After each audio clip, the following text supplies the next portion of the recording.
और आपका बड़े हृदय से धन्यवाद देते हैं प्रभु जी कि आपने हमें अच्छा किया। और दया करिए प्रभु जी कि हम आपकी योजना और आपके भय और अनुग्रह में और आपकी उपस्थिति में निरंतर पाए जाएं प्रभु जी, ऐसी हम पर दया करिए प्रभु जी। विशेष धन्यवाद देते हैं प्रभु जी इस उत्तम उपाय के लिए प्रभु जी, जो आपने बड़े अद्भुत रीति से प्रभु जी इस कार्यक्रम के द्वारा उपलब्ध कराया है। और भाई को उसके माध्यम से प्रभु जी बहुतों तक शुभ संदेश को पहुंचाने में आपने अद्भुत सहायता की है प्रभु जी। इस उत्तम उपाय के लिए और इस अद्भुत कार्य के लिए प्रभु जी हम हृदय से आपका धन्यवाद करते हैं प्रभु जी। और आपके उस बड़े प्रेम के लिए धन्यवाद देते हैं प्रभु जी जो आपने हमसे किया। हमारी गिरी हुई और पापी दशा में भी प्रभु जी आपने, और उसी घृणित दशा में भी आपने हमें नहीं छोड़ा, वरन प्रभु जी अपने उस प्रेम को प्रभु यीशु मसीह के द्वारा प्रकट करके प्रभु जी हमें प्रेम करना सिखाया। इस बड़े प्रेम के लिए प्रभु जी जो अद्भुत है, हम आपके नाम का धन्यवाद करते हैं प्रभु जी। और धन्यवाद देते हैं प्रभु जी इस कार्यक्रम के लिए विशेष रूप से प्रभु जी, जो बड़े परिश्रम और प्रयत्न से तैयार किया जा रहा है प्रभु जी। और जिन लोगों और जिन कानों तक प्रभु जी ये बातें पहुंचाई जाएंगी प्रभु जी, वे सब आशीषित होने पाए। और इस शुभ संदेश के द्वारा प्रभु जी बहुतों के जीवन में अद्भुत परिवर्तन आ सके, क्योंकि आप मनों को बदलने वाले परमेश्वर हैं प्रभु जी। क्योंकि मन में तो असाध्य रोग लगा है, परंतु उस असाध्य रोग से चंगाई आप ही देते हैं प्रभु जी, और मनों को आप ही बदलते हैं। इसलिए प्रभु जी हम आपका धन्यवाद करते हैं कि आप अद्भुत रीति से प्रभु जी अपने लोगों की सुधि लेते हैं, उनकी सुरक्षा करते हैं और उनके लिए उपाय करते हैं कि वो कोई भी नाश न होने पाए। ऐसी दया हम आपसे चाहते हैं। इसलिए प्रभु जी उन्हें दीजिए कि सब बातों में हम आपकी महिमा का कारण बने और आपकी योजना में पाए जाएं प्रभु जी। किसी भी प्रकार से संसार और शरीर की बातों की ओर प्रभु जी अपने ध्यान को न लगाएं, वरन प्रभु जी उस स्वर्गीय बातों की ओर अपना ध्यान को लगा सके जहां आप वर्तमान है। इसलिए प्रभु जी हमारी बंद आंखों को खोले, हमारे मन की मतियों को आप प्रकट करें, और दर्पण की नाई प्रभु जी जो वचन हमसे कहता है उन बातों को हम सीखने, देखने और समझने पाए प्रभु जी, ताकि सब बातों में आपके नाम को महिमा मिले, आपका आदर हो और आपका शुभ संदेश प्रभु जी बहुतों तक पहुंचने पाए प्रभु जी। इसके लिए हम हृदय से आपका धन्यवाद करते हैं और निवेदन करते हैं प्रभु जी कि सारी बातों को प्रभु जी आप अपने नियंत्रण में लेकर के प्रभु जी पूरा करें, और किसी भी प्रकार की कोई व्याधि और बाधा प्रभु जी आने ना पाए, परंतु सब बातों में प्रभु जी आपके शुभ संदेश को पहुंचाने में प्रभु जी सहायक हो सके, ऐसी दया करिए प्रभु जी। इसलिए हम सब भी अपने आप को आपके हाथों में सौंपते हैं। हम निर्बल और अयोग्य हैं, परंतु आप हमारी सहायता करते हैं, और पवित्र आत्मा के द्वारा प्रभु जी आपने इन बातों को हमें सिखाया और समझाया। आगे भी प्रभु जी आप हमारी सहायता और अगुवाई करेंगे, ऐसा हमारा विश्वास है। इसलिए प्रभु जी हम धन्यवाद देते हैं कि आप अपने लोगों की सुधि लेते हैं और चाहते हैं कि आपके आगमन के लिए हम सब तैयार हो सके। इसलिए प्रभु जी हम हृदय से आपका धन्यवाद करते हैं और सारी बातों को प्रभु जी आपके हाथों में सौंपते हैं, विशेषकर भाई को आपके हाथों में सौंपते हैं। आप सहायता करें, आशीषित करें प्रभु जी। धन्यवाद कि आपने प्रार्थना सुना। इस विश्वास से इस प्रार्थना को उद्धार करता हमारे जीवित पवित्र सामर्थ्य परमेश्वर पिता प्रभु यीशु मसीह के नाम से मांगते हैं, सुनिए और दया से ग्रहण कीजिए। आमीन। आमीन। So God bless you, sister, and with you and your family. सब लोग आशीषित हों। विशेष करके एक बार फिर से मैं सभी प्रियजनों का स्वागत करता हूं आज की संध्याकालीन अध्ययन में। जहां तक हम पहुंचे थे कल, नए जन्म के विषय में हम लोग सीख रहे हैं, और इसलिए आज फिर से हम उन बातों पर एंटर करेंगे जो बातें हमारे लिए आवश्यक हैं कि हम जानें। So today Abhinav is available for us as a co-host, and he will read the English part. पढ़ो भाई।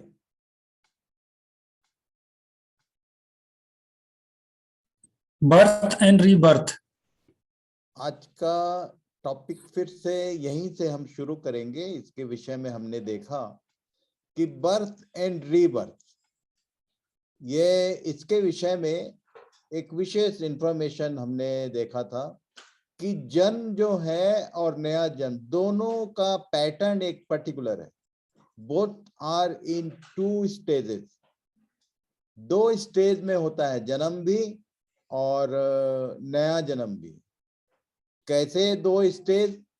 तो हमने अच्छे से ध्यान करने का कोशिश किया कि फर्स्ट जो होता है वो माता के गर्भ में होता है, और जिसके विषय में केवल माँ जानती, किसी और को मालूम नहीं रहता। पर जब पृथ्वी पर वो बालक का जन्म होता है तब सारे लोग जानते हैं। और एक विशेष बात आज मैं याद दिलाऊं, सबको मालूम है कि वो जो 9 मंथ है, गर्भ का जो एज है, वो किसी भी डेट ऑफ बर्थ में ऐड नहीं होता, उसका वैल्यू, जबकि उसके बिना नया ये पृथ्वी पर जन्म होगा नहीं, पर उसको उसकी वैल्यू, इवन उसके तकलीफ सारे माँ जो है वो भुला देती है। और तब जब बालक इस पृथ्वी पर जन्म लेता है वहीं से उसका एज काउंट किया जाता है। इसलिए एक बात याद रखना कि यदि वचन ने आपके जीवन में काम किया है, ये नया जन्म भी दो, जैसे अंडे के भीतर भीतर एक चीज उसके लिक्विड में पैदा होती है और धीरे धीरे बढ़ के वो चूजा बनता है, वैसे ही माता के गर्भ में एक गर्भधारण होता है और धीरे धीरे बड़ा होता है वो, और उसके बाद एक समय आता है जब वो इस पृथ्वी पर जन्म लेता है। एग्जैक्टली सेम नया जन्म के विषय में भी बाइबल बोलती है। पढ़ो भाई नीतू।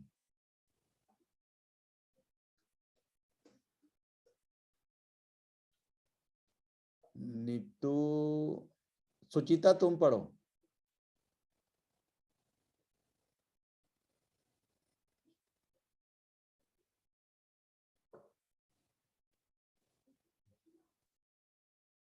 ये हिंदी पढ़ने के लिए आज कोई अवेलेबल नहीं है क्या? मैं पढ़ देता हूँ अंकल। हाँ पढ़ लो। फर्स्ट अच्छा, तुमने म्यूट ऑल कर दिया क्या?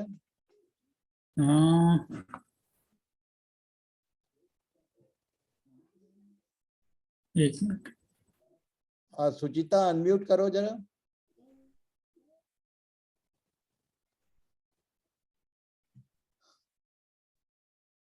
चलो कोई बात नहीं, तो अभिनव तुम ही पढ़ो। First Peter 1:23। मार्गरेट, आवाज जा रही है ना नॉर्मल? तुमने नाशमान नहीं पर अविनाश। एक मिनट अभिनव, कंफर्म करने दो, कोई टेक्निकल प्रॉब्लम तो नहीं है। Anyone can tell voice is clear?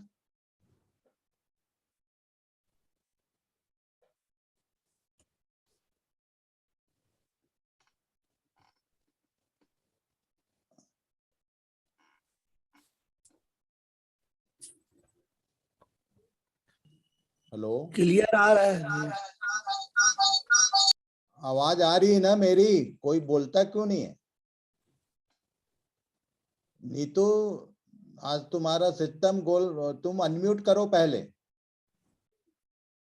नहीं हो रहा है, एक मिनट।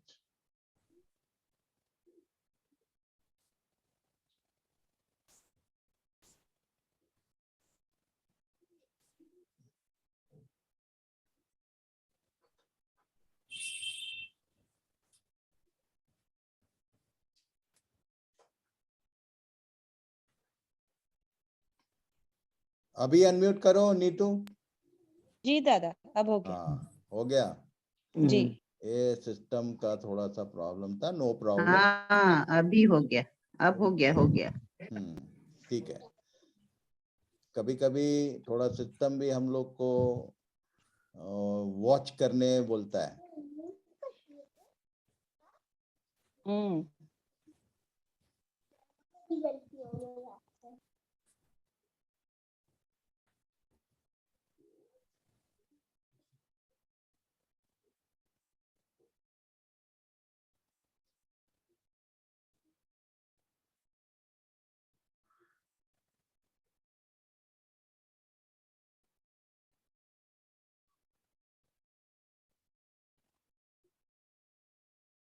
नीतू पढ़ो आप। जी दादा। पहला पत्रस 1:23, तुमने नाशमान नहीं पर अविनाशी बीज से परमेश्वर के जीवते और सदा ठहरने वाले वचन के द्वारा नया जन्म पाया है। ये परमेश्वर के वचन में लिखा है कि एक व्यक्ति जो है किसके द्वारा नया जन्म पाता है? परमेश्वर के वचन के द्वारा। वचन के द्वारा नया जन्म होता है, और वचन के द्वारा जब नया जन्म होता है, किसी वचन ने यदि आपके जीवन में काम किया, तो ये इनसाइड वाला नया जन्म है। अंदर अंदर होता है, और अंदर अंदर यदि कंटिन्यूशन रहेगा वचन का तो एक व्यक्ति का नया जीवन, एक नया सोच, नया विचार, नया मन फिराना जिसको बोलते हैं, मन जब लग गया तो धीरे धीरे अब ये आत्मिक जीवन अंदर अंदर बढ़ता है, अभी बाहर नहीं आया। वचन ने यदि नया जन्म दे दिया तो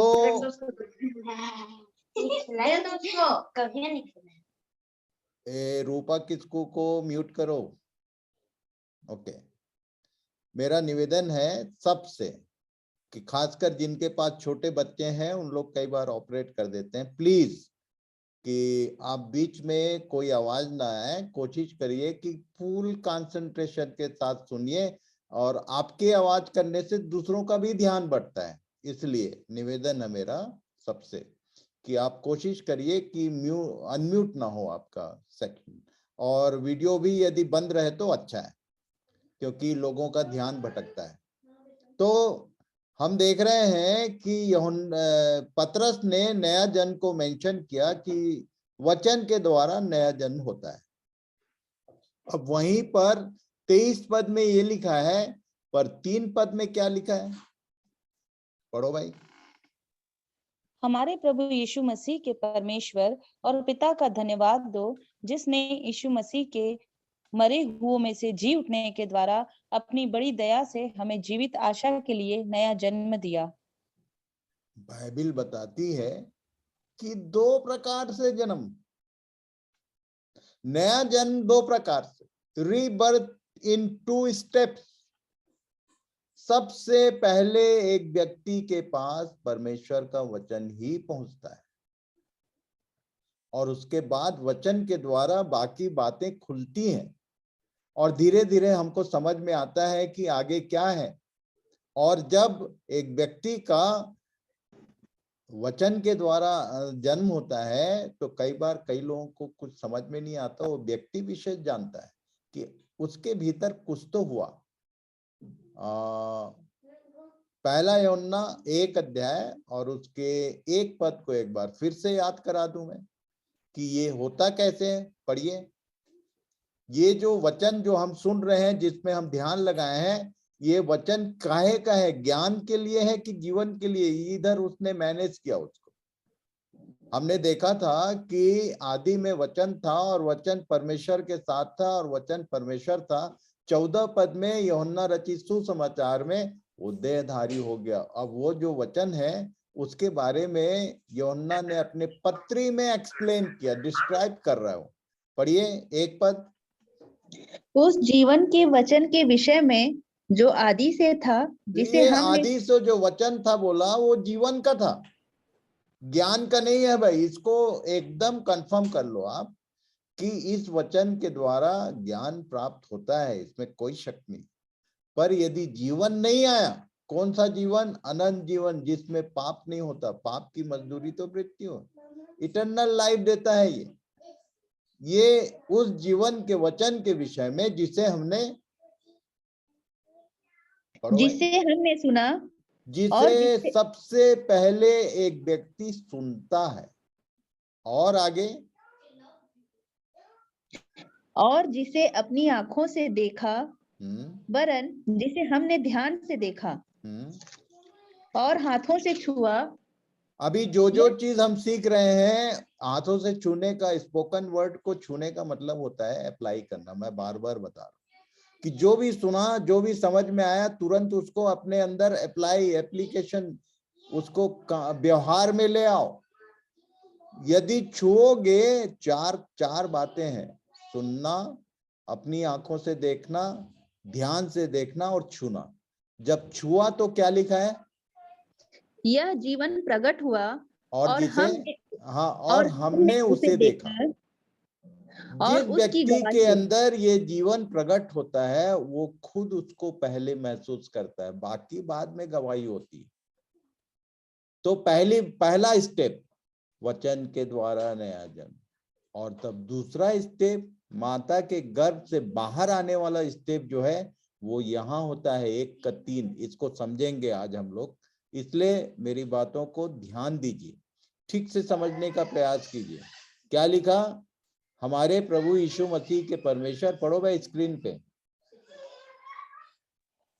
हमारे प्रभु यीशु मसीह के परमेश्वर और पिता का धन्यवाद दो, जिसने यीशु मसीह के मरे हुओं में से जी उठने के द्वारा अपनी बड़ी दया से हमें जीवित आशा के लिए नया जन्म दिया। मरे हुओं में से जी उठने के द्वारा नया जन्म, मरे हुओं में से जी उठने के द्वारा नया जन्म, और पहला स्टेप है वचन के द्वारा नया जन्म। ये मरे हुओं में से जी उठने के द्वारा नया जन्म क्या होता है, इसको देखेंगे। क्या लिखा? परमेश्वर का वचन जब काम करता है तो वो हमारी स्थिति दिखाता है। कल हम लोगों ने देखा था, पढ़ लो एक बार और। यशायाह 1:18, यहोवा कहता है, आओ हम आपस में वाद विवाद करें। तुम्हारे पाप चाहे लाल रंग के हो तो भी वे हिम की नाई उजले हो जाएंगे, और चाहे अर्गवानी रंग के हो तो भी वे ऊन के समान श्वेत हो जाएंगे। वचन के काम करने का मतलब यह है कि वो हमारे भीतर हमारी आंखों को खोलता है। सबसे पहले तो शैतान जो हमारे अंदर के सिंहासन पर बचपन से विराजमान है उसको निकाल बाहर करता है। वो जब तक निकलेगा नहीं, हमको अपने आपे में हम नहीं आएंगे। हमको हमारा नहीं दिखता, हम दूसरों को देखते हैं। पर जैसे ही वो बाहर निकला तो हमारी जो मन की आंख है वो खुलती है, और तब हमको नजर आता है कि अरे मैं तो बिगड़ा हुआ। तब परमेश्वर का वचन बताता है कि टेंशन मत लो, तुम्हारे लिए एक मेरे पास सॉल्यूशन है, आई विल डू दैट। तुम्हारे पाप चाहे किसी भी ढंग के क्यों ना हो, सारे श्वेत हो सकते हैं। यशायाह 43 में क्या बोला? मैं वही हूँ जो अपने नाम के निमित्त तेरे अपराधों को मिटा देता हूँ और तेरे पापों को स्मरण न करूंगा। मुझे स्मरण करो, हम आपस में विवाद करें। तू अपनी बात का वर्णन कर जिससे तू निर्दोष ठहरे। और तब एक व्यक्ति जब, देखो पढ़ लो जब, पहला यूहन्ना 1:7-9, पर यदि जैसा वह ज्योति में है वैसे ही हम भी ज्योति में चलें तो एक दूसरे ज्योति से। का मतलब ये होता है कि जैसे वह ज्योति में है बोलने से, जैसे कमरे की लाइट ऑन होती है तो सब चीजें दिखने लगती हैं। परमेश्वर ने अपने वचन के द्वारा अपनी किसी भी बात को हमसे छिपाया नहीं है। सब बातें वो ज्योति में प्रकट कर रहा है। खासकर कलीसिया के लिए, नए नियम के बुलाए हुए लोगों के लिए, जो जो चीजें पुराने नियम में लोगों को बताया जैसा नहीं गया था, अब वो हमको अपने आत्मा के द्वारा सब चीजों को बता रहा है। कोई ऐसी बात नहीं है जो अब हम जानते ना हो। कम से कम पिछले 3 साल से हम लोग लगातार इन बातों को देख रहे हैं। जो बातें छुपी हुई थी अब वो उजाले में प्रकट की जा रही है। इसलिए जैसा वह ज्योति में है वैसे ही हम भी ज्योति में चले, मतलब हम भी अपने आप को उसके सामने खोल दें। हम जैसे भी हैं तो एक दूसरे से सहभागिता हो सकती है। और तब उसके बाद क्या लिखा? और उसके पुत्र यीशु का लहू हमें सब पापों से शुद्ध करता है। क्योंकि हम ज्योति में अपने को प्रकट करेंगे, मतलब कुछ नहीं, हमारा पाप प्रकट होता है। जब वो लाइट जलाता है तो हमारे भीतर के अंदर की सारी चीजें दिखाई देने लगती हैं। तब एक व्यक्ति को समझ में आता है कि मैं कैसा, लाल रंग के पाप है कि अर्गवानी रंग के पाप। यहाँ लिखा है उसके पुत्र यीशु का लहू हमें सब पापों से शुद्ध करता है। कब? जब हम अपने आप को खोल दें उसके सामने, ज्योति में। हम भी ज्योति में चले। जैसे उसने कुछ नहीं छिपाया वैसे ही हम भी यदि कुछ ना छिपाए। और आगे क्या लिखा है भाई? डेंजरस लाइन है ये। यदि हम कहें कि हम में कुछ भी पाप नहीं तो अपने आप को धोखा देते हैं और हम में सत्य नहीं। यदि हम अपने पापों को मान लें तो वह हमारे पापों को क्षमा करने। यदि हम कहें कि हम में कुछ भी पाप नहीं तो कुछ नहीं, हम किसी और को धोखा नहीं देते। किसको धोखा दे रहे हैं भाई? परमेश्वर को। परमेश्वर को नहीं। इधर ही लिखा है यार, तुम फिर से अपने पढ़ो आप को, येलो सॉरी कलर। सॉरी। यदि हम कहें कि हम में कुछ भी पाप नहीं तो अपने आप को धोखा देते हैं और हम में सत्य नहीं। कोई परमेश्वर को धोखा नहीं दे सकता, ना किसी दूसरे मनुष्य को धोखा दे सकता। धोखा किसको देते हैं हम? अपने आप को। अपने आप को धोखा देते हैं। इसलिए इसलिए एक बात याद रखना, मैं एक ही बात बोलता हूं, धोखा मत खाना। तुम, और एक जगह लिखा है, धोखा ना खाओ। परमेश्वर ठट्ठों में नहीं उड़ाया जाता। धोखा ना खाओ, ये खुद को धोखा दे, अपने आप को धोखा देने वाला बात, हम में सत्य नहीं। और यदि पाप है तो क्या लिखा है भाई? यदि हम अपने पापों को मान लें तो वह हमारे पापों को क्षमा करने और हमें सब अधर्म से शुद्ध करने अभी नहीं में होगा। विश्वास योग्य और धर्मी है। क्या बोला? फिर से पढ़ो, रेड लाइन। यदि हम अपने पापों को मान लें तो वह हमारे पापों को क्षमा करने और हमें सब अधर्म से शुद्ध करने में विश्वास योग्य और धर्मी है। वो विश्वास योग्य और धर्मी है, क्षमा करने और सब पापों से शुद्ध करने में। अब एक विशेष बात और है, आगे एक एक स्टेप सीख रहे हैं हम लोग कि भाई हमने पाप अंगीकार किया और पापों को मान लिया, परमेश्वर ने विद इन अ मूवमेंट क्षमा करता है, डिलीट कर देता है, सब बातों को पीठ के पीछे फेंक देता है। पर अब फिर से दोबारा जब फिर हम पाप करने लगते हैं, उसका क्या होगा? क्षमा तो मिल गया। इसीलिए आज एक विशेष बात हम लोग देखेंगे। पहला स्टेज नेचुरल होता है, मैन, मनुष्य जो है प्राणिक होता है। ये दूसरा स्टेज है जिसमें वचन भी आया और वचन के कारण एक व्यक्ति ने पाप अंगीकार किया और लहू को स्वीकार कर लिया कि प्रभु मुझको उस लहू से धो दे। This is called second stage. अभी बाहर नहीं आया बच्चा, अंदर ही है, बढ़ रहा है। सबसे पहले वचन हमारे जीवन को अंदरी भीतरी भागों को प्रकट करता है, और भीतरी भाग यदि प्रकट हो गया तो आदमी फिर एक ही लाइन बोलता है, प्रभु मुझे क्षमा कर, उस लहू से मुझे धो दे। ये काम हो गया। पर पाप का प्रैक्टिस तब भी नहीं जाता है, तब भी क्रोध आते रहता है। उसका कारण क्या है देखेंगे हम लोग। ये कार्नल मैन वचन से तो आनंदित रहता है, पर उसके जीवन में हर वो बात होती है जो वो नहीं चाहता। इच्छा तो मुझ में है पर भले काम बन नहीं पड़ते, ये तब भी रहता है। वचन पढ़ रहा है, यीशु का लहू मांग लिया, रोज मांग रहा है। बहुत सारे लोग रोज बच्चे बाइबल पढ़ते हैं, रोज प्रार्थना करते हो मैं पापी हूं, मैं पापी हूं, पर पाप जाता नहीं। क्षमा तो मिल गया, पर पाप जो अभी का जो रोज फिर प्लस होते जा रहा है, उसका क्या है, कैसे होगा वो? पढ़ो भाई, फिलिप्पी 2:12। इस लाइन को भूलना नहीं कभी। कभी भी उद्धार हो गया करके धोखा मत खाना, किसी के बोलने से या अपने आप को।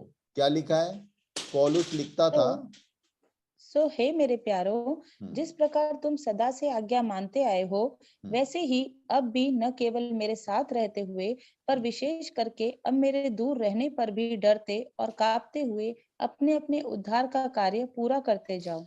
किसको लिख रहा है ये? अन्य जातियों को कि नए लोगों को कि पुराने लोगों को?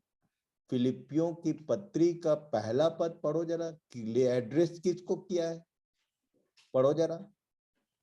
फिलिप्पी 1:1-2-3 पढ़ लो भाई।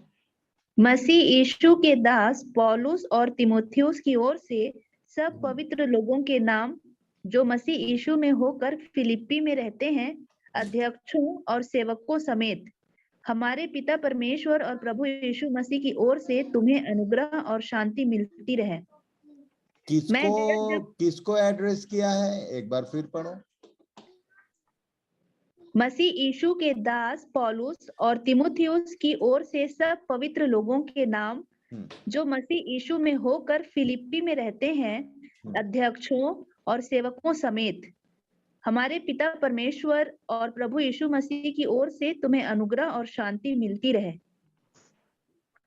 कलीसिया और उसके साथ किसके नाम बोला? अध्यक्षों और सेवकों समेत।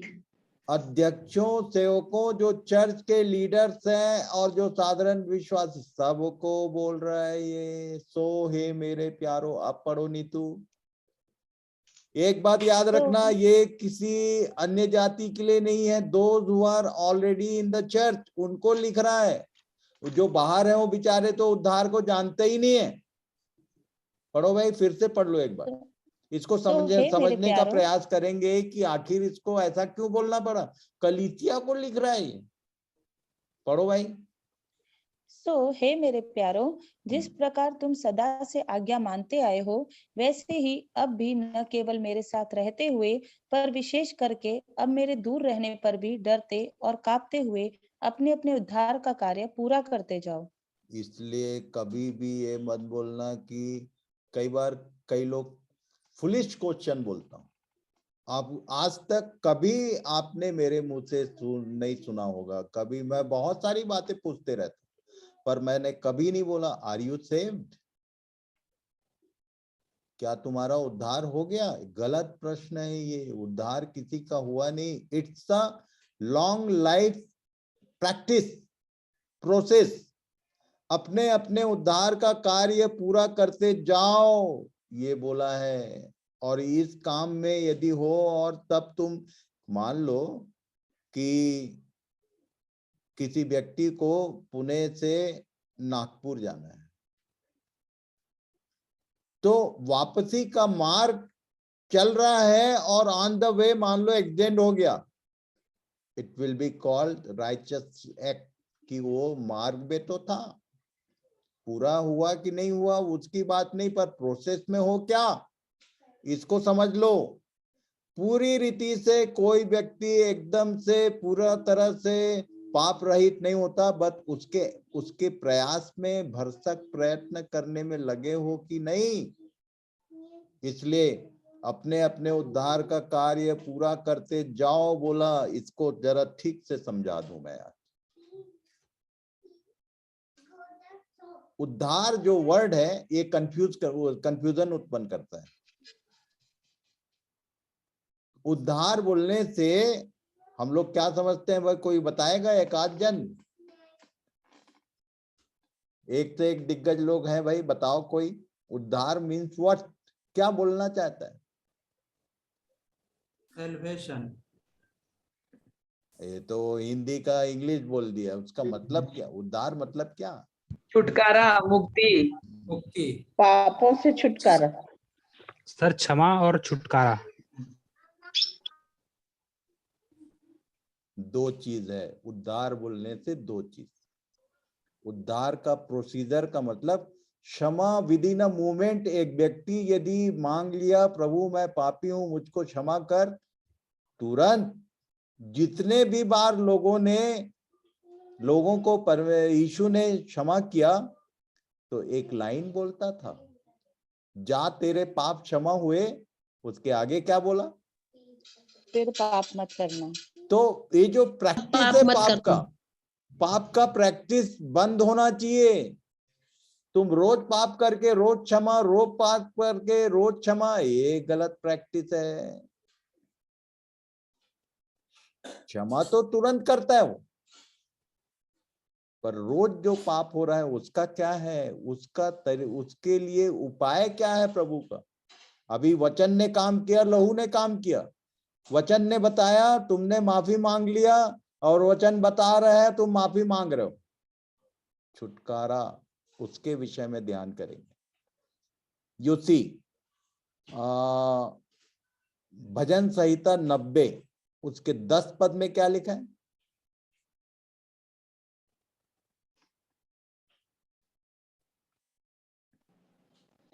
हमारी आयु के वर्ष 70 तो होते हैं, और चाहे बल के कारण 80 वर्ष भी हो जाएं, तो ये मैंने एक एग्जाम्पल, एक डेमो बनाया है आपके समझने के लिए। ये लाइफ लाइन है 0 to 80 वचन के अनुसार। वैसे मेरे पापा अभी जून में 100 कंप्लीट करने वाले, अभी भी मुझसे ज्यादा मजबूत है।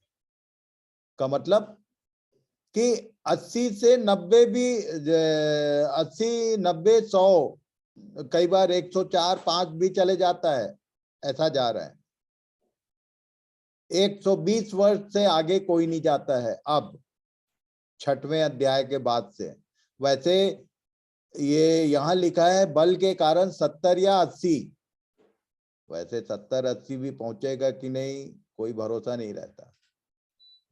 लाइफ लाइन नॉर्मल वे पे एज पर बाइबल 0 to 80, और इसमें ये जो कलर कोड है सिंफुल कैरेक्टर, जन्म से लेके अभी एक व्यक्ति पाप किए जा रहा है, उसको मालूम ही नहीं है पाप क्या है। अब अचानक वचन का प्रगटीकरण हुआ और तब उसको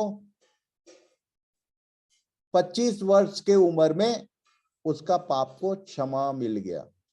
उसने बोला कि प्रभु मैं पापी हूं, मुझे क्षमा कर। अब अभी भी कलर कैसा है? पूरा वाइट नहीं है, क्योंकि डेली लाइफ में पाप की प्रैक्टिस है। ये जो बाकी का हिस्सा है ये रिडम्पशन, इसी को पौलुस बोल रहा है फिलिप्पी 2:12 में जो पढ़ा। क्या बोल रहा है? अपने अपने उद्धार का कार्य पूरा करते जाओ का मतलब डेली लाइफ में धीरे धीरे हमारा पाप पूरी रीति से समापन की ओर जाना चाहिए, जैसे जैसे उम्र बढ़ रहा है मृत्यु से पहले तक। और यदि मान लो 30 साल में मृत्यु हो गई पर प्रोसीजर में हो, यदि तुम वॉचफुल हो, चौकसी कर रहे हो, डेली तुमसे यदि कुछ होता है क्विक तुम फॉरगिवनेस के लिए प्रार्थना कर, तो भी तुम्हारे लिए उधर का द्वार खुला है। पर एक व्यक्ति के विषय में ऐसा लिख दिया पहला तीमुथियुस में कि एक व्यक्ति अपने को पापी समझकर पाप करते ही जाता है। नहीं पॉसिबल भाई। If you are not practising redemption, इसके विषय में यदि तुम सावधान नहीं हो, छुटकारे के विषय में तुम सावधान नहीं हो कि तुम्हारा छुटकारा होते जा रहा है कि नहीं, रोज के जीवन में क्रोध, रोज के जीवन में बड़बड़ाना, कुड़कुड़ाना एज इट इज है, जैसा बचपन से था। क्षमा तो मांग लिया तो भी मरोगे, याद रखना। उसके लिए उपाय क्या है? ये वाला काम कौन करता है? परमेश्वर का वचन आईना है, वो हमारा चेहरा दिखाता है। यीशु का लहू क्या करता है? क्षमा करता है, शुद्ध करता है। छुटकारा कौन करता है भाई? कोई बताएगा? पाप से छूटने का बल कौन देता है? Some special power is required which is called the Spirit of God. उसी को स्पिरिट बोलते हैं, पवित्र आत्मा। केवल जादूगरी करने के लिए नहीं होता, वो तुम्हारे भीतर उसका क्या काम है? ये जो 9 वरदान है, एक बार पढ़ तो लो भाई। वरदानों का जो लिस्ट है, ये वरदानों के पीछे पागल है ईसाई लोग। कोई बुरा नहीं, लिखा है कि यदि तुम वरदानों की धुन में हो तो ऐसा ऐसा करो।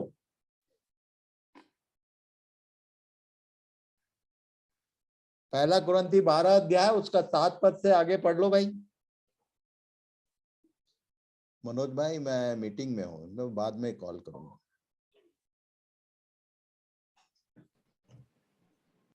पढ़ो भाई। पहला कुरिन्थी 12:7। हाँ, किंतु सबके लाभ पहुंचाने के लिए हर Wait, एक को शुरू कैसा किया? किंतु सबके लाभ पहुंचाने के लिए, हाँ, फॉर अदर्स, सबके लाभ पहुंचाने के लिए।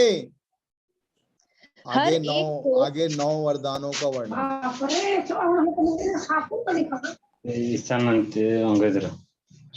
संजीत का म्यूट करो यार, म्यूट करो।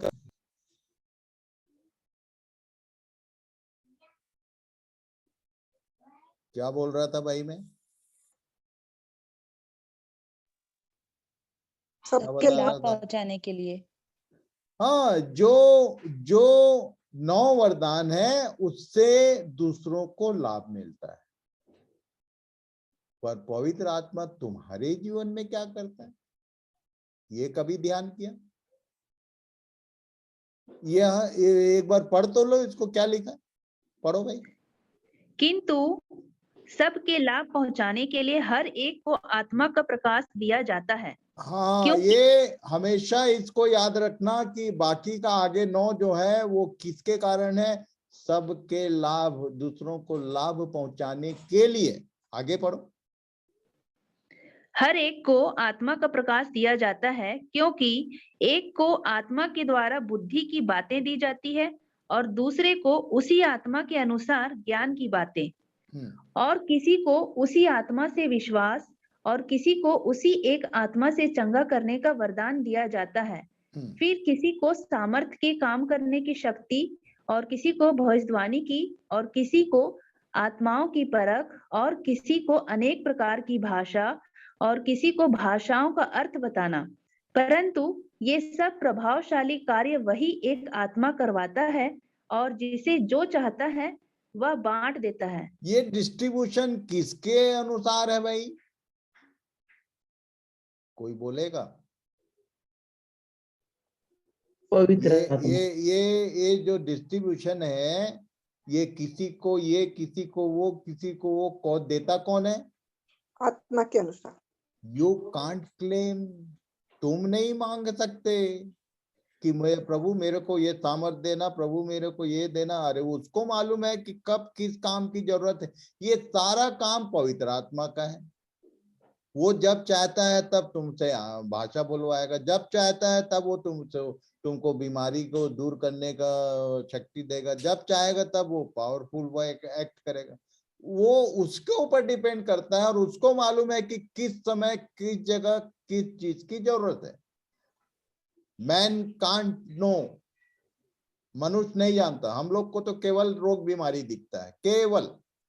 इसलिए हम लोग बीमारों के लिए प्रार्थना, विशेष प्रार्थना का जगह रखते हैं।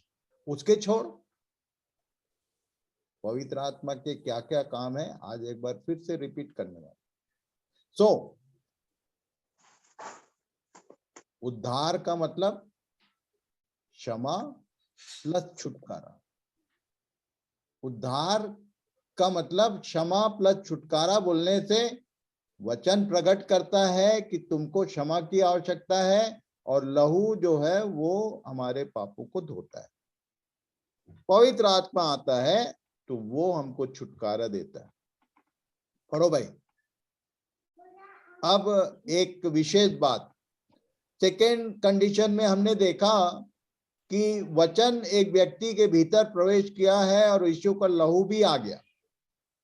अब क्या होता है? पढ़ो भाई, लूका 11:24 से 26। ये बीच में अचानक क्या बोला यीशु ने? जब अशुद्ध आत्मा मनुष्य में से निकल जाती है तुम्हारा तो सूखी सिस्टम को थोड़ा पास रखो, आवाज कम पड़ रहा है। जी दादा। पढ़ो। जब अशुद्ध आत्मा मनुष्य में से निकल जाती है तो सूखी जगहों में विश्राम ढूंढती फिरती है और जब नहीं पाती तो कहती है कि मैं अपने उसी घर में जहां से निकली थी लौट जाऊंगी, और आकर उसे झाड़ा बुहारा और सजा सजाया पाती है। तब वह आकर अपने से और बुरी 7 आत्माओं को अपने साथ ले आती है और वे उसमें बैठ कर वास करती है और उस मनुष्य की पिछली दशा पहले से भी बुरी हो जाती है। एक और ड्रामा देखा हूं मैं, जो बड़े बड़े कन्वेंशंस और बड़े बड़े स्पीकर्स और बड़े बड़े लोग क्रिश्चियन वर्ल्ड में कर रहे हैं। कई बार स्पीकर जो होता है वो अनाउंस करता है कि how many are interested to get the spirit of God anointed, special anointed. तो आधे लोग स्टेज के सामने आ जाते हैं और उसके बाद वो हाथ हिलाता है और सारे लोग गिर पड़ जाते हैं और उसके बाद बोला जाता है कि वाह पवित्र आत्मा आ गया। तो मैं बोलता हूं ये सैटेनिक ड्रामा। ठीक से समझ लो मेरी बात, बहुत बड़ी बात बोल रहा हूं। इंटरनेशनल वे पे ये काम चल रहा है। मान लो कि आपने बड़े आदर के साथ मुझे अपने घर बुलाया। नीतू का बच्चा कितने साल का है भाई? 5 साल का था। 5 साल। जो छोटे बच्चे जिनके घर में है, यदि किसी ने मुझे बुलाया तो छोटे बच्चे क्या करते हैं? पूरा सामान इधर उधर फैला के रखते हैं, सोफा पे, कुर्सी पे। मेरे घर में एक बच्चा है, हम लोग देखते रहते हैं, हम लोग उठाते रहते हैं, उसका काम फैलाना रहता है। तो बच्चों का एक तो वो खेल होता है, बच्चे फैलाते रहते हैं, माँ बाप उठाते रहते हैं। मान लो पूरा घर कचरा जैसे पना है और आप मेरे को बुलाओगे तो वैसे ही बैठाओगे मेरे को। Simple manner, what simple manner says, कचरे में किसको, एक ऑनरेबल, एक ऐसा व्यक्ति जो साफ सुथरा रहने का आदी है, जिसको आत्मा बोलने से पवित्र आत्मा, होली स्पिरिट। और अपन कॉल कर रहे हैं किसको, पूरा भीड़ आ जाओ भाई, जो अभी वचन को जानता नहीं, जिसके जीवन में लहू ने काम किया नहीं, कुछ भी, कचरा से भरा हुआ व्यक्ति भी गिर पड़ जाता है और बड़ा ताली ठोकते हैं, पीठ ठोकते हैं लोग कि वाह, anointment of God came down. पागल हो गया दुनिया, ईसाई लोग। सुन लो मेरी बात, थोड़ा कठिन पड़ता है पर सुनना पड़ेगा। फिर से पढ़ना भाई। जब अशुद्ध आत्मा मनुष्य में से निकल जाती है तो ये सूखी किसने जगहों में, बोला ये लाइन? यीशु मसीह ने। जिसके बिंदु मात्रा को तुम इधर से उधर नहीं कर सकते, इसको याद रखना, ध्यान से समझ लो मेरी बात। अशुद्ध आत्मा मनुष्य में से निकल जाती है तो कहाँ विश्राम मिलता है उसको, कहाँ विश्राम ढूंढती है? सूखी जगहों में। और मैं कल ही बताया था कि पानी किसको बोलते हैं? वचन को। वचन रहित लोग सुखी जगह, वचन रहित लोगों में विश्राम मिलता है, उसको आनंद करती है वो, उसको, क्योंकि वचन तो उसके लिए तलवार है ना। अशुद्ध आत्मा मनुष्य में से निकल जाती है तो सुखी जगहों में विश्राम ढूंढते फिरती है। और आगे क्या लिखा है भाई? और जब नहीं पाती इस तो कहती सुखी है, जगहों में विश्राम उसको मिलता नहीं। क्यों? क्योंकि जितने सूखे जगह हैं, जितने वचन रहित लोग हैं, वो तो सब फुल है, हाउसफुल चलते रहता है। सेना भरी पड़ी है लोगों में, वचन नहीं है, शैतान का फुल काम। अब ऐसे लोगों में स्पीकर हाथ हिला के और लिटा के गिरा के पवित्र आत्मा का अनॉइंटमेंट दे रहा है। झूठ बोलता हूं, हो ही नहीं सकता। क्यों? आगे पढ़ो भाई। ये बोलती है कि मैं अपने उसी घर में जाऊंगी जहां अभी तक राज कर रही थी। क्या लिखता है? येलो कलर पढ़ो भाई। और उसे आकर झाड़ा बुहारा और सजा सजाया पाती है। ये तब वह किसने किया? झाड़ बुहार सजाया, ये किसने किया है? परमेश्वर के वचन के मनुष्य के द्वारा। अंदर के कचरा को साफ सुथरा करता कौन है? तो परमेश्वर का वचन ही है, जो एक व्यक्ति को उस अपने मालिक के लिए तैयार करता है। कौन? पवित्र आत्मा आने वाला है, परमेश्वर का आग आने वाला है अंदर, परमेश्वर की सामर्थ आने वाली है अंदर, जो तुमको पाप रहित बनने में सहायता करे।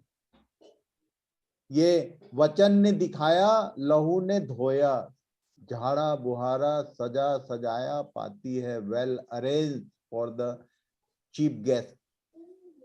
और जब वो देखती है कि खाली है, अभी तक आया नहीं पवित्र आत्मा, तो क्या करती है भाई? आगे पढ़ लो। तब वह आकर अपने से और बुरी 7 आत्माओं को अपने साथ ले आती है। बोला और वे अकेला था तो निकाल बाहर किया इसने। अब बोले और बुरी 7 आत्माओं को, 7 बोलने से फुलनेस का नंबर है। गिरासेनियों के देश वाले में कितना था भाई? पढ़ो।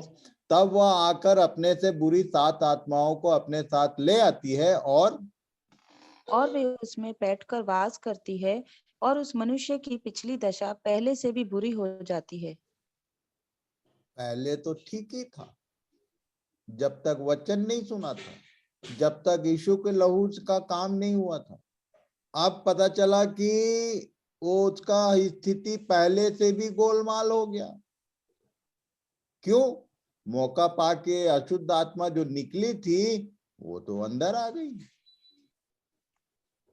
इसको याद रखना। एक किसने बताया? ये मैं शेखर भाई ने नहीं बताया, मैं केवल पढ़वा रहा हूं जो यीशु ने बोला, जिसको लूका ने स्पेशली नोटिस किया हुआ है। ये वाला सेक्शन और तीनों सुसमाचार में है ही नहीं, पहले ही बताया मैं। इसलिए मेरी बात ध्यान से सुन लो। अब जरा पवित्र आत्मा के विषय में ध्यान करते। पढ़ो भाई। सबसे पहला उत्पत्ति 1:2 में ही उसका एक कैरेक्टरिस्टिक लिखा हुआ है। पढ़ो। गहरे जल के ऊपर अंधियारा था तथा परमेश्वर का आत्मा जल के ऊपर मंडलाता था। ये गहरा जल किसको सोचते हो भाई? समुंदर? परमेश्वर का वचन। ये परमेश्वर के वचन के ऊपर अंधियारा था, खुला नहीं था, पूरा डार्कनेस, पूरी अज्ञानता। पर लिखा है कि जहां भी ये जल होगा, परमेश्वर का वचन जहां पर भी होगा, परमेश्वर का आत्मा उसके ऊपर मंडलाते रहता है, मंडलाते रहता है। जब परमेश्वर का काम शुरू होगा तो यही काम करता है। मैं सोचता हूं सबको समझ में आना चाहिए। ये परमेश्वर का वचन और पवित्र आत्मा का ऐसा रिलेशन है। अब बाइबिल को तुम रख दोगे पेटी में या सिराने में, तो उधर परमेश्वर का आत्मा नहीं मंडराएगा भाई। ये जीवित होना चाहिए, परमेश्वर का जीवित वचन जो एक्शन में है। यदि तुम्हारे अंदर परमेश्वर का वचन एक्शन में आ जाएगा, तो परमेश्वर का आत्मा को तुमको उपवास सहित बुलाने की जरूरत ही नहीं है। वो अपने आप जहां भी उसका वचन जीवित और प्रबल होता है, जो जहां वो तलवार, दोधारी तलवार के समान एक्शन में रहता है, उधर परमेश्वर का आत्मा काम करता है। इसको याद रखना कि यदि तुम बाइबिल को अलमीरा में रख दिए हो तो उधर आत्मा नहीं घूमने वाला है। तुम्हारे भीतर एक्टिव होना चाहिए, तब परमेश्वर का आत्मा अपने आप तुम्हारे ऊपर आएगा।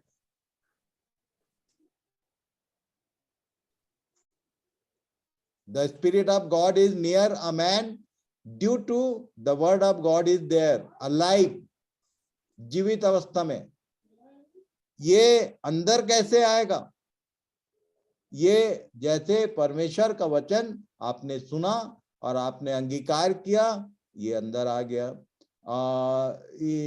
उसके लहू को आपने एक्सेप्ट किया कि प्रभु उस लहू से मुझे धो दे, ये वो अंदर आ गया। अब ये जो हमारा देह है, हमारी जो देह है जिसको मंदिर बोलता है, इसका मेन एंट्री क्या है जी? इसका दरवाजा क्या है? किसी को याद है कि आपके इस मंदिर में एंट्रेंस क्या है? हमारा मुंह। यस, दाऊद बोलता था, मेरे होठों के द्वार की रखवाली कर। होठों के अंगीकार से ही ये दोनों अंदर आया है। तो पवित्र आत्मा कैसे अंदर आएगा भाई? अभी देखते हैं आगे। पढ़ो भाई। रोमियो 8:9-10। हाँ, यदि परमेश्वर का आत्मा तुम्हारे अंदर आ गया तो क्या क्या बोल रहा है? पढ़ो भाई। परंतु जबकि परमेश्वर का आत्मा तुम में बसता है तो तुम शारीरिक दशा में नहीं परंतु आत्मिक दशा में हो। तभी आत्मिक दशा का डेजिग्नेशन मिलता है।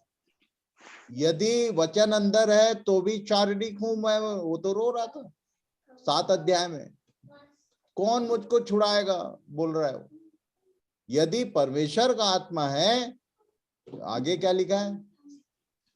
यदि किसी में मसीह का आत्मा नहीं तो वह उसका जन नहीं, और यदि मसीह तुम में है तो देह पाप के कारण मरी हुई है। हाँ, वो मार देता है। आगे।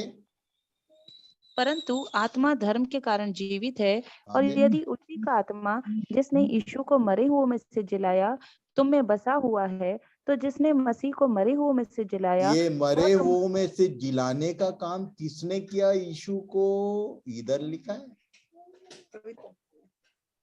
यीशु को जब डेड बॉडी कवर में डाल दिए थे तो उसको जिंदा किसने किया?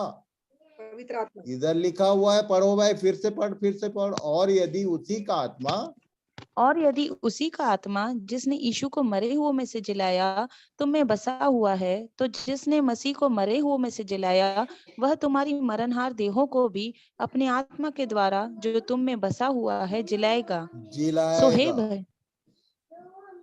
भाई भाइयों, मसीह यीशु में नया जन्म किसके द्वारा बोला था? 1:23 में, 1:3 में, मरे हुओं में से जिलाए जाने के द्वारा नया जन्म, ये इधर होता है। पढ़ो और आगे पढ़ लो। तो हे भाइयों, हम शरीर के कर्जदार नहीं, ताकि शरीर के अनुसार दिन काटें, क्योंकि यदि तुम शरीर के अनुसार दिन काटोगे तो मरोगे, यदि आत्मा से देह की क्रियाओं को मारोगे तो जीवित रहोगे। इसलिए कि जितने लोग परमेश्वर के आत्मा के चलाए चलते हैं वे ही परमेश्वर के पुत्र हैं। और इसी में आगे 19 पद में लिखा है कि सृष्टि जो है परमेश्वर के पुत्रों के प्रकट होने की मांग, वे ही जितने लोग परमेश्वर के आत्मा के, तो आत्मा भीतर आएगा तब ना, कैसे आएगा इसी के बारे में ध्यान कर रहे हैं। पढ़ो भाई। यूहन्ना 14:26, परंतु सहायक अर्थात ये जो पवित्र आत्मा है उसका तुम्हारे जीवन के लिए क्या काम है? वो जो पहला कुरिन्थी 12:7 में पढ़े हम लोग, वो क्या था? सबके लाभ, दूसरों को लाभ पहुंचेगा उनसे। पर पवित्र आत्मा तुम्हारे जीवन में क्या क्या करेगा इसका लिस्ट पढ़ लो भाई। परंतु सहायक अर्थात पवित्र आत्मा जिसे पिता मेरे नाम से भेजेगा वह तुम्हें सब बातें सिखाएगा और जो कुछ मैंने तुमसे कहा है वह सब तुम्हें स्मरण कराएगा।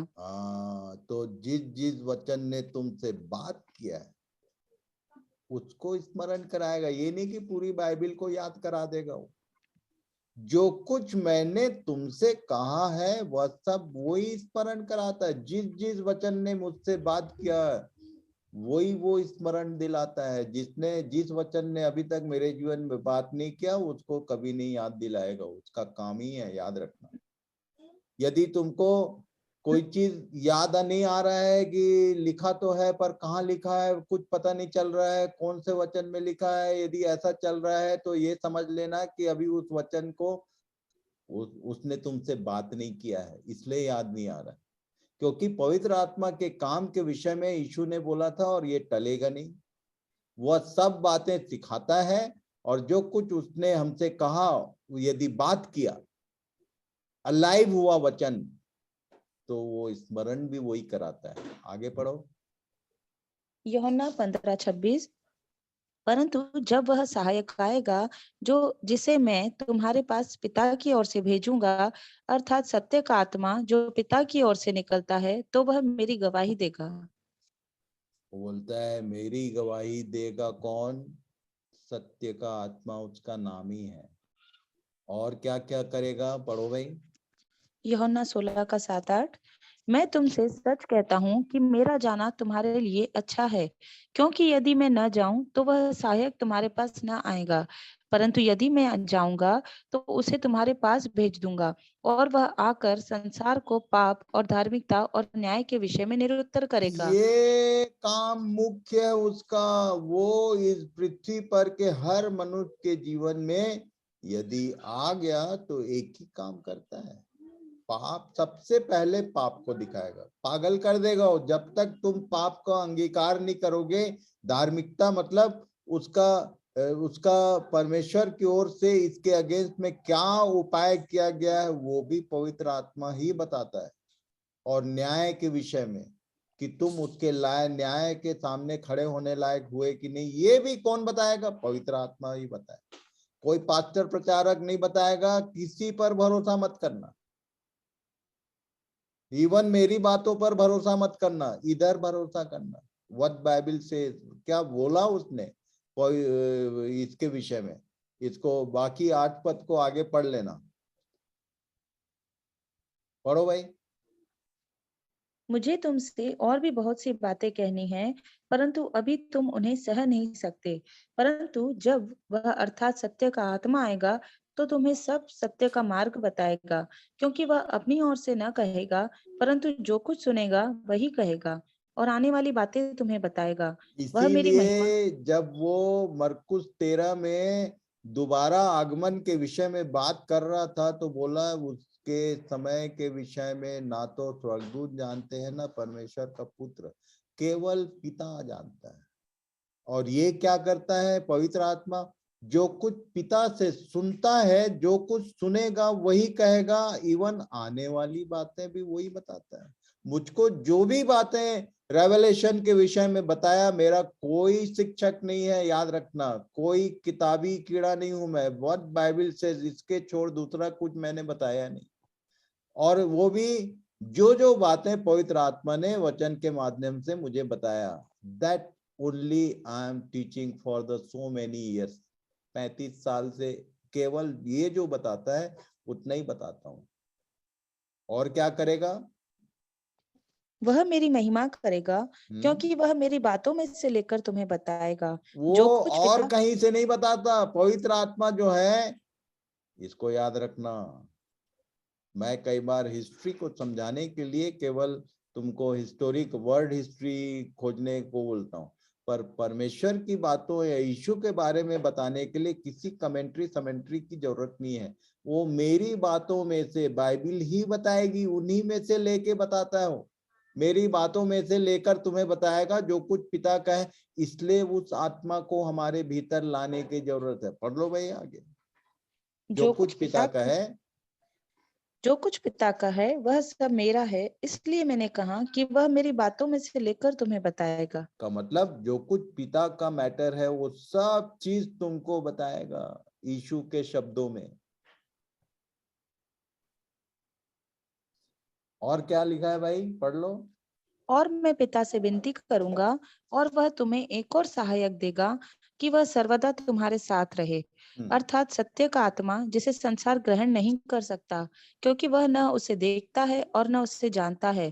तुम उसे जानते हो क्योंकि वह तुम्हारे साथ रहता है और वह तुम में होगा। ये बोला वो तुम्हारे दो कंडीशन है, आधा इसमें धोखा खा रहे हैं। पवित्र आत्मा की दो कंडीशन है।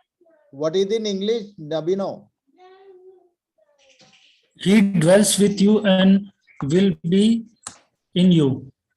With you, dwells with you, तुम्हारे साथ है पर तुम में होगा। कई बार वो साथ रहने लगता है तो हम लोग तोपचंद बन जाते हैं।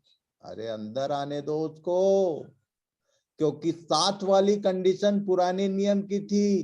पवित्र आत्मा साथ में रहता था और जब मौका, जैसे कि एक उदाहरण के लिए एक फैमिली में पति और पत्नी कितने देर साथ रहते हैं भाई?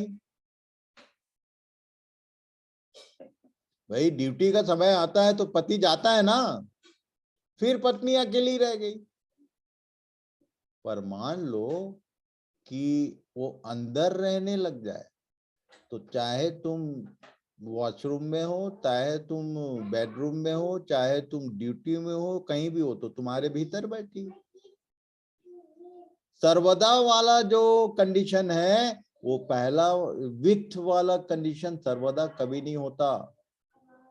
वह यदि अंदर रहने लग जाए, किसी व्यक्ति के अंदर कोई यदि रच जाए, तो तुम सोते उठते बैठते चलते फिरते वो भीतर है। ये वही समझाने का प्रयास कर रहा है और तब उसको समझा देता हूं मैं। पढ़ो भाई ऊपर। When the spirit is with a person. हाँ, अभी अंदर नहीं आया है, बाहर है, मंडरा रहा है। When the spirit is with a person, नीचे उसका आंसर लिखा है, उसका एक्शन क्या रहता है? It gives revelation and knowledge to him. ये वचन का प्रकाश और ज्ञान देता है। पवित्र आत्मा का काम एज अ शिक्षक वो काम करता है। तुम जो चीज नहीं जानते वो बताने लगता है। तो कई लोग इतने ही में खुश हो जाते हैं कि पवित्र आत्मा तो हमको सिखा रहा है, पर तुम किसी दूसरे के काम के नहीं हो सकते जब तक पवित्र आत्मा, ये जब second condition, when the spirit is in a person, अंदर आ गया, क्या लिखा है? when the Spirit is in a person, it gives same things through him to others. का मतलब इसका काम ही है प्रकाश देना। ये जब तुम्हारे पास में आएगा तो तुमको अपने प्रकाश, उसका प्रकाश तुमको मिलते रहता है, उसका रेवलेशन तुमको मिलते रहता है। पर यदि वो तुम्हारे भीतर आ जाए तो तुम्हारे द्वारा दूसरों को रेवलेशन मिलना शुरू हो जाए। This is the difference. This is the very thin difference. बहुत माइन्यूट चीज है पर बहुत बड़ा मायने रखता है। तुम किसी के काम के तब तक नहीं हो सकते जब तक पवित्र आत्मा तुम्हारे भीतर ना हो। साथ में आ गया, तुमको सिखा रहा है, पर तुम दूसरों को सिखाओगे तो उनको लगेगा कि क्या बात करता है। पर जब पवित्र आत्मा आ जाएगा, वो प्रकाशित करने लगता है, तो उसके दायरे में आने के, तुम्हारे दायरे में कोई आ जाएगा तो वो पवित्र आत्मा ही है जो उसको कन्वे करने लगता है, कन्विंस करता है, कायल करने लगता है।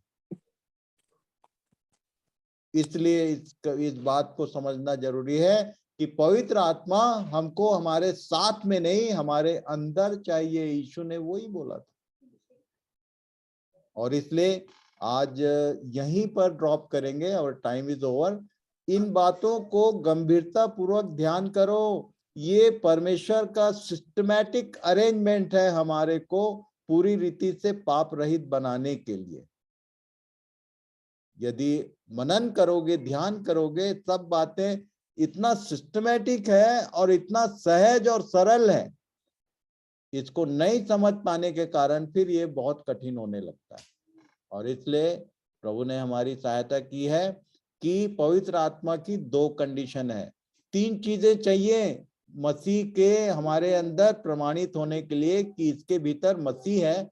3 चीजें चाहिए, वचन, लोहू और पवित्र आत्मा। अब पवित्र आत्मा भीतर कैसे एंटर करेगा कल देखेंगे। सो गॉड ब्लेस यू ऑल। एक बार फिर से आज हम लोग यहीं पर समाप्त करेंगे।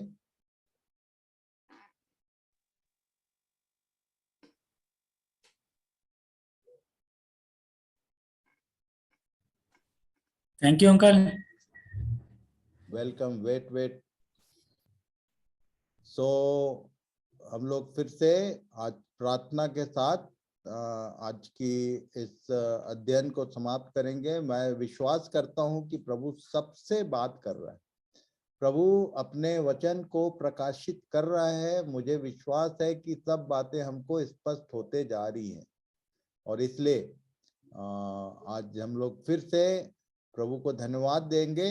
और विशेष को छोड़ के जब भी मैं बोलता हूं कि जिससे प्रभु ने बात किया, तो मैं देखता हूं कि विशेष ही सबसे पहले आता है।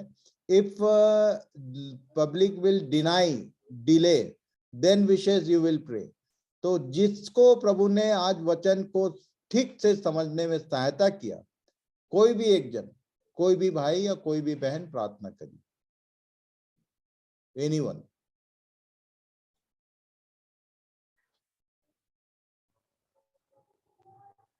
आइए हम प्रार्थना करेंगे। पवित्र पवित्र पवित्र जीवते सामर्थ्य पिता परमेश्वर, बड़ी नम्रता और दीनता के साथ आपके चरणों में आते हैं। धन्यवाद देते हैं खुदावंद इस समय के लिए जो आज हमने अपने जीवन में से आपके वचन में ध्यान रखकर और भैया के माध्यम से खुदावन हमने उन पवित्र वचनों को सुना और तेरे वचन के भेद को समझा खुदावन, जो सिर्फ और सिर्फ तू हम मनुष्य जाति के लिए रखता है खुदावन। हम प्रार्थना करते हैं खुदावन तेरे उस महान प्रेम के लिए कि तू आरंभ से लेकर खुदावन आज तक हमें नहीं छोड़ा। आरंभ में खुदावन आप स्वयं प्रभु हम मनुष्यों का साथ रहते थे खुदावन। उसके बाद खुदावन तूने अपने लोगों को भेजा खुदावन, अपने प्रिय पुत्र को भेजा।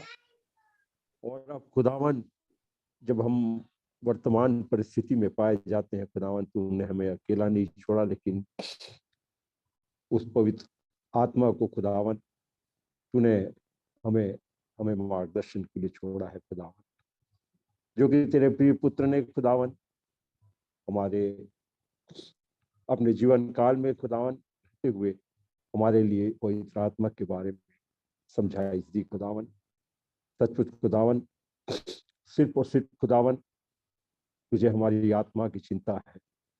जो आत्मा तूने हमें प्रदान किया है खुदावन, वो आत्मा खुदावन किस प्रकार रहती है, किस प्रकार अपने जीवन को बिताती है। प्रभु पिता परमेश्वर, पूरा ध्यान आपका उस आत्मा पर है कि हर एक आत्मा खुदावन तेरे अनुरूप जिस पवित्रताई से हमें सौंपी गई थी खुदावन, उसी पवित्रताई के साथ खुदावन तेरे पास वापस जाए और हर एक आत्मा बचाई जाए।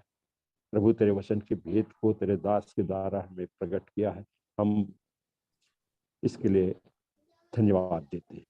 प्रार्थना करते हैं खुदावन भैया के जीवन के लिए, उनके परिवार के लिए खुदावन, कि तू अपने आत्मिक वचन का प्रकाशन और भी बहुतायत से उन्हें प्रदान कर, ताकि बहुत से लोग जो उनके करीब में आते हैं खुदावन, उनके द्वारा से उनका जीवन प्रकाशित होने पाए। बड़ी आशा रखते हैं खुदावन, ये जो स्टडी चल रही है खुदावन, उस पर आपकी उपस्थिति रहती है। आपका वचन हम में से हर एक को खुदावन हमसे बातें करता है। आप प्रभु हमें क्षणिक नहीं, लेकिन खुदावन तो हमारी लगातार देख रेख करता है खुदावन, इसका तेरा धन्यवाद करते हैं। तेरे वचन खुदावन ऐसा होने पाए ताकि हमारे हृदयों में खुदावन वो जम सके खुदावन, और हमारा हृदय इस प्रकार तैयार हो सके उस भूमि की तरह खुदावन जो उपजाऊ बनने पाए, और वो वचन खुदावन 100 गुना फैलाने पाए। सारी बातों के लिए सारे उपस्थित और इस मीटिंग में शामिल लोगों के लिए हम दुआ मांगते हैं खुदावन, हर एक के ऊपर आपकी बहुतायत की आशीष होने पाए और हर एक के ऊपर आपका प्रकाशन इस माध्यम से मिलने पाए खुदा। इस बड़ी आशा के साथ इस प्रार्थना को के नाम से मांगता हूँ, सुनो ग्रहण कर। आमीन आमीन। थैंक यू आज के प्रार्थना के लिए। और विशेष करके मैं सबसे निवेदन करता हूँ कि go through out, revise it, जरूर रिवाइज करें और इन बातों को ठीक ठीक जहां जहां मिसिंग है हमारा, वो सब चीजें एकदम करेक्ट हो। इसीलिए प्रभु ये अध्ययन का उपाय किया है, बार बार रिपीट कर रहा है कि हमारे स्थितियां जो हैं उस पे परिवर्तन आने पाए। So thank you very much. एक बार फिर से प्रभु सबको आशीष दे एंड बाय एंड शालोम सबको। प्रभु हाँ जी, शालोम शालोम दादाजी।